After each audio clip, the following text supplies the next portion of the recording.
Session 1 Revision Chapter.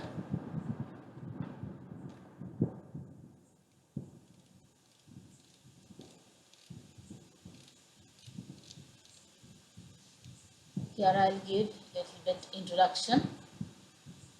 Dear students, as all of you know that due to lockdown we are all confined to home, and this situation gives me the impetus to teach through online videos so that I can reach to my students and help them study computer science. You will find videos on different topics in different sessions. So it is a request to you all, go through the topic along with my video sessions. Sessions will be starting from chapter 1 and 2, which will help you revise topics related to class 11. Now here some disclaimer I will give you. As you know that the Python is in a developing stage, so some of the statements may not work in different versions of Python. Due to that reason, if any error occurs in the program, don't treat it as wrong script right away. In such case, I will suggest to reinstall Python with a new version. Now we will start session 1 revision from class 11. Now let us start with chapter 1. In chapter 1 you will find basics of tokens already, which we have done elaborately in class 11. It is tokens, keywords, identifiers, literals. Literals are basically they are numeric and string, boolean and special literal, which is none. So tokens already you know, these are the small objects which will be used and help us to construct the Python programming.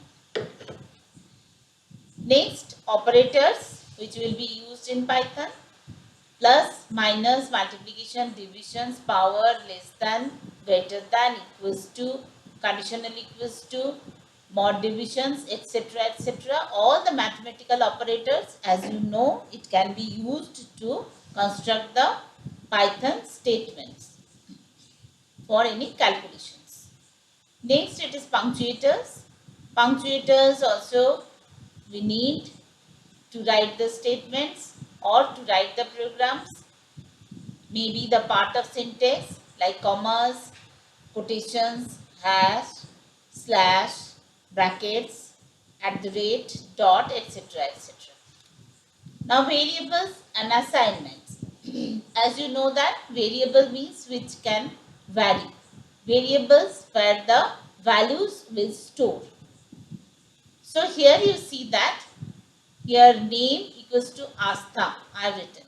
Now name, it is a variable, Astha, it is the value which has been assigned to a location, it is name.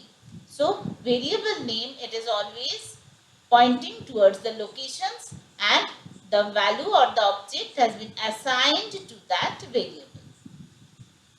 Another, it is for numerical. See that age equals to 18. Means 18 is the value and 18 has been stored in the variable age. Next, dynamic typing and static typing in variables. Dynamic typing, as you know that in the same locations, different types of values can be stored.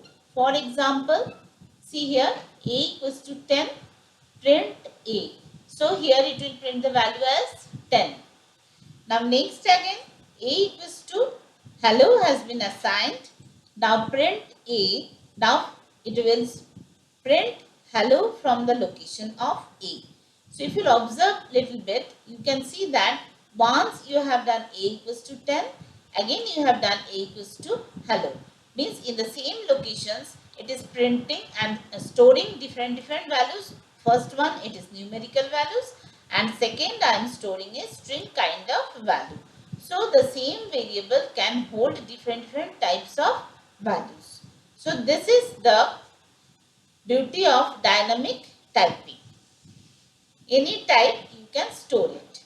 But in static type it is not possible, where the type of the value is fixed. So when you have written the statement like this, suppose A equals to int input enter your number.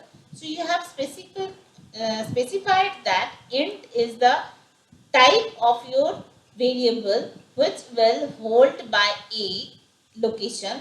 So always you have to store it in int type. You cannot change that. This way when we are applying, this is called the static type. So hope that the difference in between dynamic type and static type is clear. Now move to the next. It is multiple assignment. Multiple assignment means Python is giving us a very nice facility where different variables can hold the values for different variables. So here we can assign them all together like A, B and C in 3 locations. We can store values as 10, 20, 30. So here A value will store as 10, B value will be 20 and C value will be 30. So in a single line you can declare all 3 variables and along with their 3 different values. Now next it is having simple input and output statement. Already you know that input statement always Python is using input, and for output Python is having a print statement. Now input statement syntax you observe, x is a variable where the values which will be input that can be stored. So syntax is x equals to input, then bracket start. Within the bracket you have to provide a prompt. Prompt is for your help screen. When you will execute the program, then the prompt will give you the message. Accordingly you have to enter the values. Next it is print statement. Print statement syntax observe, print within the bracket. Again you can put any prompt or message by using a comma. Then you can apply different variables or any other prompts, or even print statement. It is so powerful that you can do directly any calculation also, like 2 plus 3, 4 plus 3, or any variable wise a plus 2, b plus 3. This way print statement can do direct calculation also. Already this thing you have done in class 11. Try to remember and hope that you will practice. Next, the data types. As you know that the data types in Python, basically it is 3 types: integer type, floating point number and complex number. Now details I will discuss. Data type for string. String is a special kind of data where the data will be surrounded by the quotations. Observe here, this way it will be entered. So the string type data, it is the Unicode characters. So syntax, if you see the definition, then string means it is the combination of different characters which will be bound by using quotations. Within quotes, whatever will be written, it will be treated as string type data.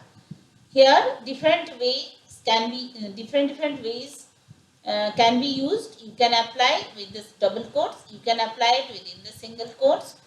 Within the quotes you can put only simple numbers, but these numbers also, as soon as you will put them within the quotation, it will be treated as your string type data. This number will not be valid for any further calculations. You can use different symbols also, that also can be surrounded by the quotations, and it will be treated as your string or a single character. Here also observe, within quotes I have used ABCD, that is also called as a string. Now move to the next. These are the basic data, another data types, which is most important things in Python, that is a list. List is a group of comma separated values of any type surrounded by a square brackets. So starting bracket and opening and closing brackets in between the values will be given. Here the data are mutable. Mutable means where the data can be changed or object value can be changed after entering the data in a list. Now syntax, you see how the list will be declared. A list variable equals to, then within the square brackets the values will be put by using the comma as the separator. So x equals to 1, 2, 3, 4 and closing the square bracket. Many more different methods are there which already we have discussed in class 11. So here I am not going or not discussing the details, only the basic points I am discussing. Now print x will print the output as 1, 2, 3, 4. Next, as we know that it is mutable type, now in this list each and every value will follow its location wise index number. Means 1 it has been stored in 0 location, 2 it will be storing in first location, 3 in second location and 4 in fourth location. So third location. So here x of 2 it will give you the values 0, 1, 2 means the 3 is the value in that particular position. So here the output will print as 3. So list very easily, list objects can be used individually by adding their index number within a square bracket along with the name of your list. Next, it is coming for the tuples. Tuples, it is a group of comma separated values of any type surrounded by parenthesis or round bracket. Here data are immutable. So in tuple, see the syntax, no data will be changed. After entering the data in the tuples, you cannot change it.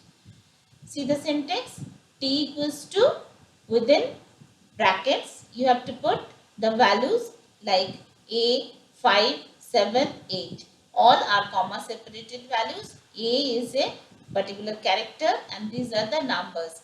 Mixed type of data it is possible to store in a tuple. Now if you print it, print t, it will print the data as a, 5, 7, 8. Now if you observe, then you can find out it is quite similar tuples and list, but a small difference are there. The differences are, here if you see, the differences are the list is given within the square bracket, but the tuples elements are given within the round bracket. Second difference, if you will observe, here the data is mutable type and in tuple the data are immutable type. Means data cannot be changed and here data can be changed. Now see here the dictionaries. Dictionaries, it is another kind of format to store the data. It is a comma separated key and value pairs surrounded by curly braces. It is an unordered set of values. Keys must be always unique. So the syntax, observe the variable which will store the dictionary's values. So D is the variable. D equals to, now within the curly braces you have to put the key, then colon, value. This is one set. Then put comma as a separator. Again another key value pair. Again comma. This way you can continue as much as you want. So here key and value pairs, in between there is a colon. Don't forget to put this colon, that is very important, and each and every set will be separated by a comma. Braces will be closed in the end. Now if you For example, see here, D equals to, then within the braces, suppose month you want to define along with their number of days. So here month name is January, number of days 31. Next month name is February, number of days 28, comma, and so on. You can continue. Close the braces. Print D will print you the data January 31, February 28, and so on. It will continue. Here it will be printing.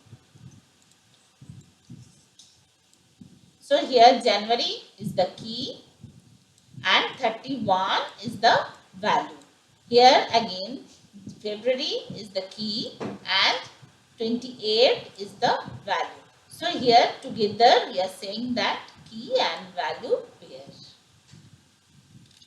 Now move to the next point. Already we know that mutable and immutable, two kinds of data are used in Python. So here details we will discuss little bit. Immutable types. What do you mean by immutable types? See that immutable types are those data objects which never change their values in place. So here immutable data, you cannot change the values or the data objects in the place of the value. So variables are stored as reference to an object. For example, tuples. So here immutable type, you cannot change the value in place. Mutable types. Mutable types are those whose values can be changed in place. Means on the particular areas values can be changed. Only three types are mutable in Python: list, dictionaries, and sets. These are mutable type, and tuples it is immutable type. Differences already we have discussed. You can go further. For example, see here L equals to 1, 2, 3, 4. Now I want to change some object's value. For example, L of 2 means second location's elements value I want to change. It means 0, 1, 2 means 3. I want to change that value. So I can write here L of 2 equals to 30. Now observe, if you print L, then output will print as 1, 2, 30 and 4. So if you observe, then this second locational value, it has been changed from 3 to 30.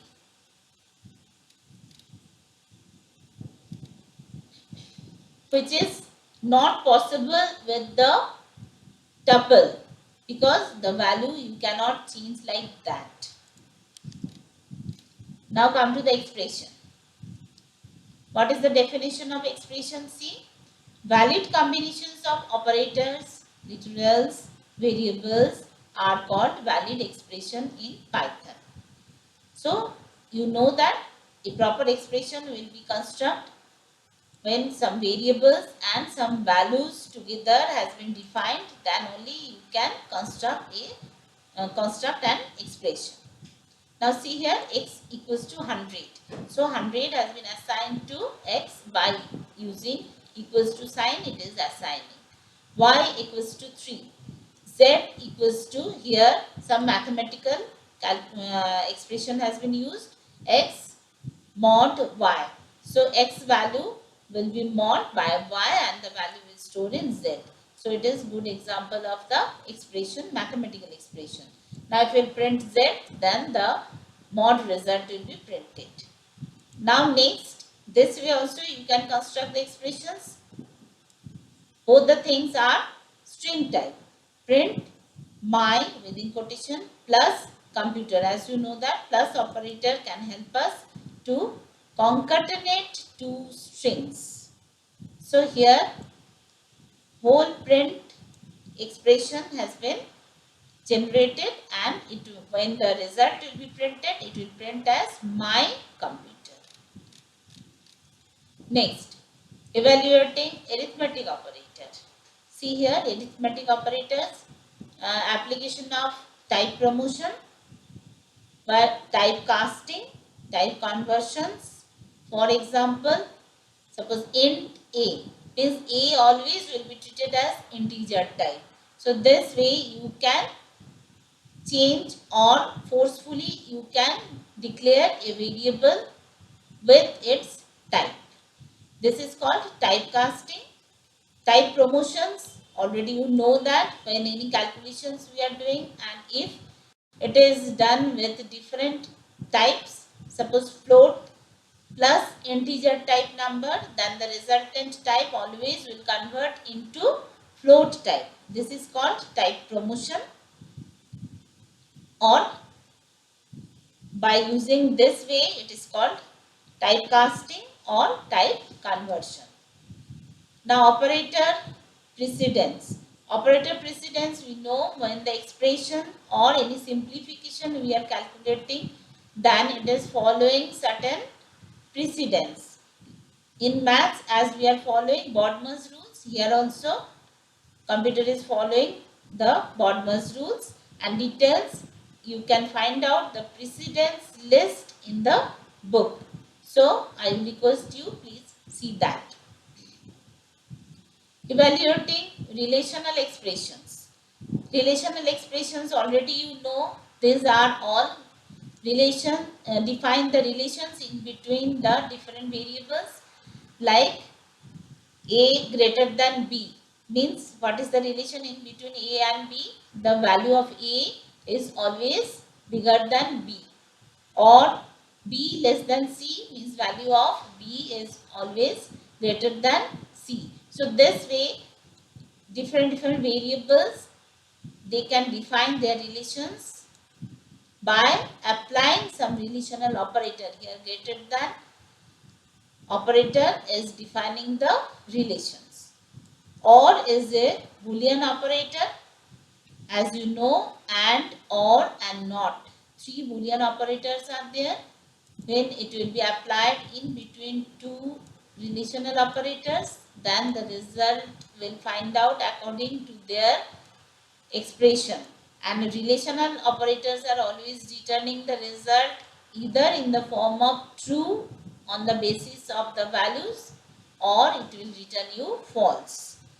So if or has been used as the connector of two expressions, here if both the expressions will be true, then or will return you true.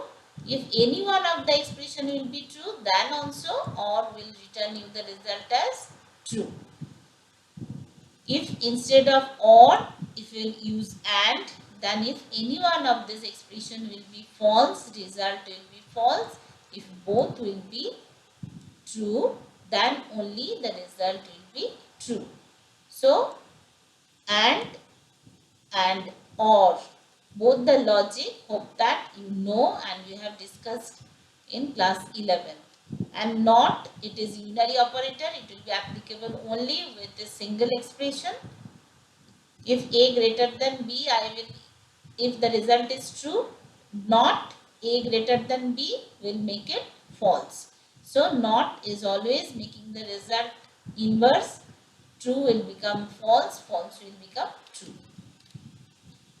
Now come to the next point. It is math library functions. As we know that in Python, a huge library already stored in the computer's memory.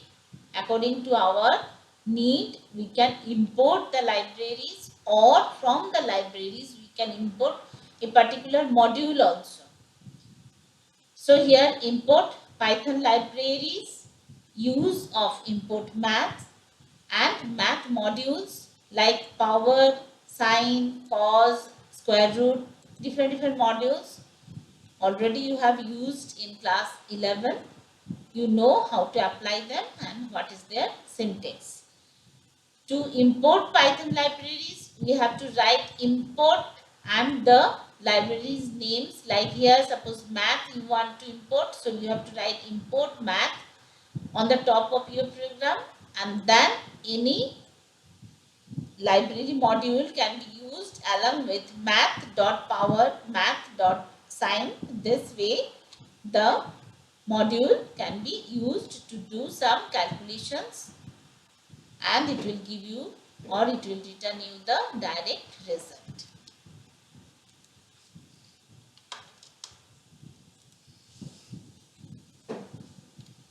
Now, next it is statement flow control. These are very important thing, because this kind of things always we have to use. Statement flow control means we know that the Python is always flowing the statement from top to bottom. So here when it is flowing from top to bottom, then in between some conditions may be applied. So here some statement which will try to control your flow. It may be again go back and repeat, or sometimes condition wise some statement may be skipped. So how it will be done? Through some statements. See here, different type of statements are there which will control. First one, it is compound statement. For example, loop statement, conditional statement like if, etc. So here first you will see the example of if. If, the syntax observe, if, then expression, and then colon. Here observe double equals to has been used. This type of use, it is to generate the conditional operator. It is not for assignment. So here if you will read, it will be syntax wise, if a mod 2 equals to 0. Means it is actually we are checking, as you know, it is for even number 2. If it is mod by 2, it is returning 0, then you can print it is even number. Else means otherwise, if the condition, this condition is not fulfilling, then the result will be the false result. That will also print that number is odd, or may be given here a different message according to your choice, that it is not even, etc.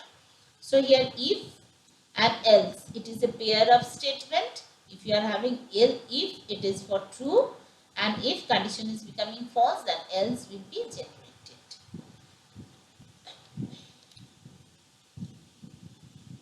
Next, simple statement like number equals to input, enter any number. This is to input.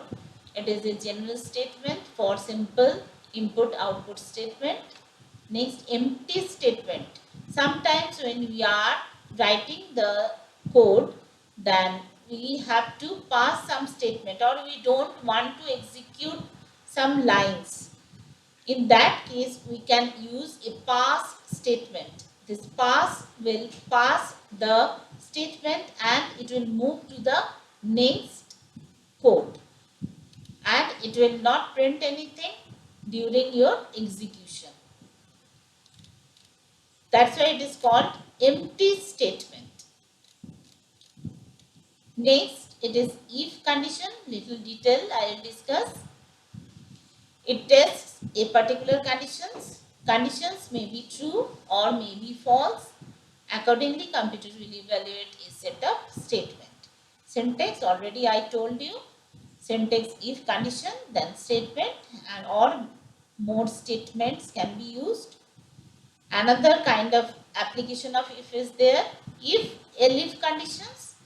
If elif, when more than one conditions you want to check. As you have seen here, only one condition we have constructed. If a mod 2 equals to 0, then true, otherwise false.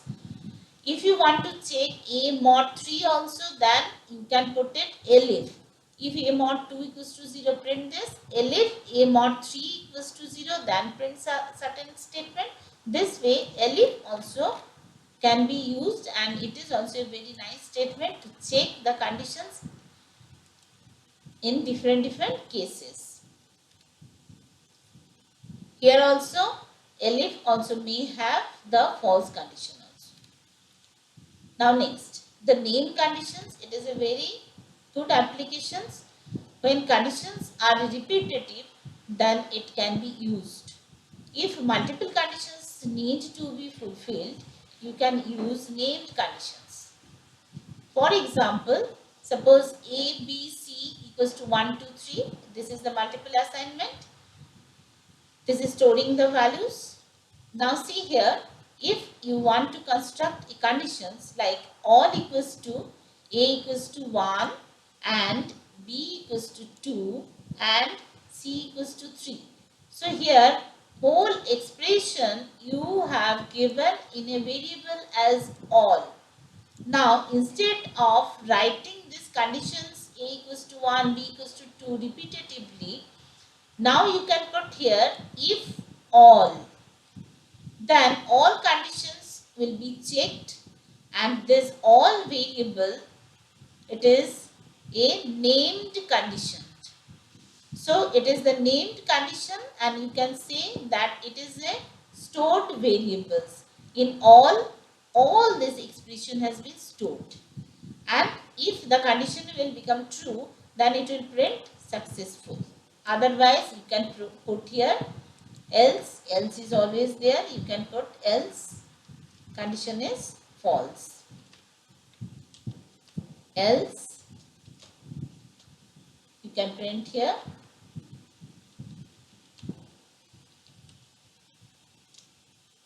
unsuccessful.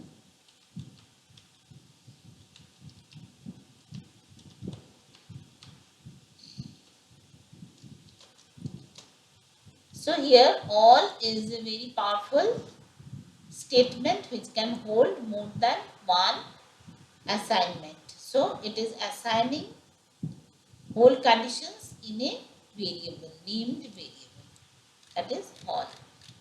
Next, see here the looping statement in class 11 using loop. Lot of programs already you have done. So I will give you only the brief description so that you can brush up your topic from class 11. It is designed to process the items of any sequence one by one. With certain condition, it will execute the statement or statements repeatedly. Two types of loop statements are in Python. First one, it is for loop. Second, it is while loop. When we are using loop statement, then to break the loop, we can use break statement. And if you don't want and you want to continue the statement execution, then you can have continue statement. So break, it will force the loop to either break the loop or continue the loop. Syntax, if you will observe, now see that for variable in range, then range statement always take the arguments as starting value and stop value. Range is a function. So here from where you want to start your loop and where you want to stop your loop, both the values you have to put it and you have to separate it by comma. Steps also you can put it, that also you can put by giving some comma and step.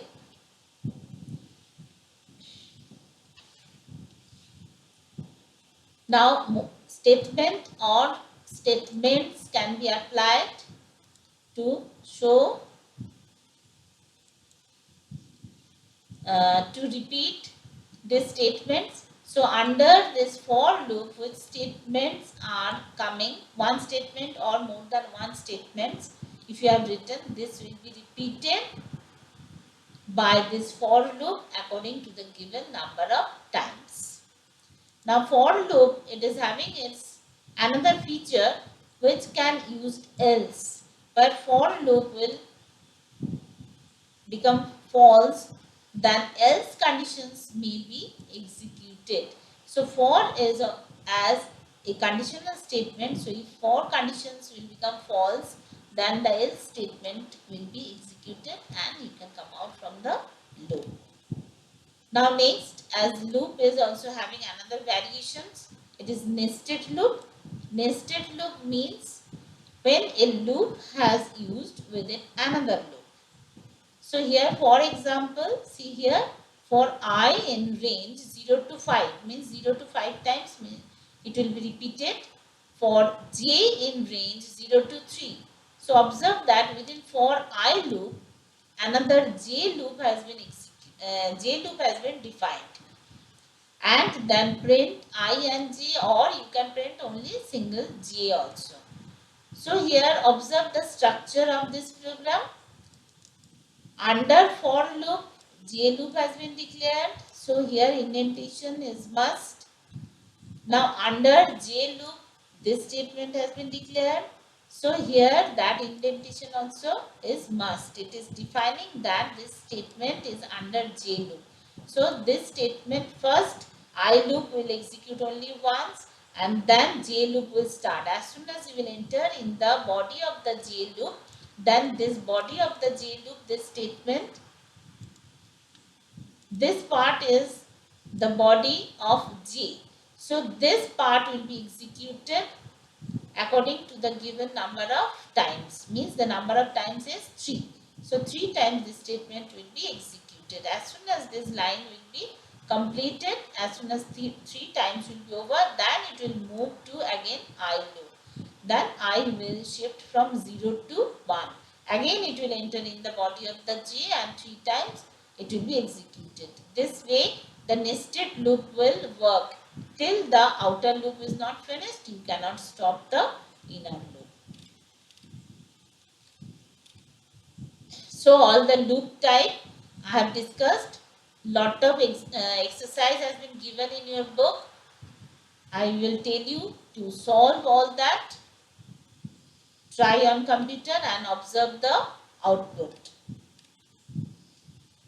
Hope that you have enjoyed the session 1.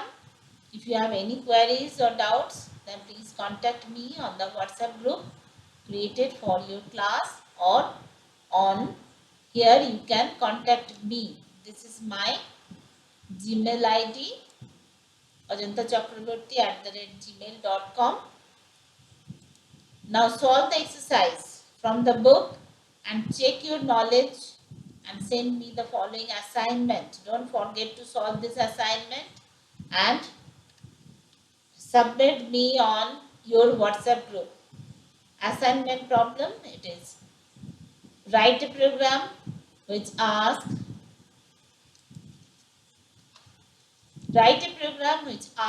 the user to input numbers until the string stop is typed. Output of the program should print the type of the number. You have to print it with the proper message whether the number is odd or number is even. Hope that all of you know how to write this script. So solve it quickly and submit me as soon as possible. Thank you.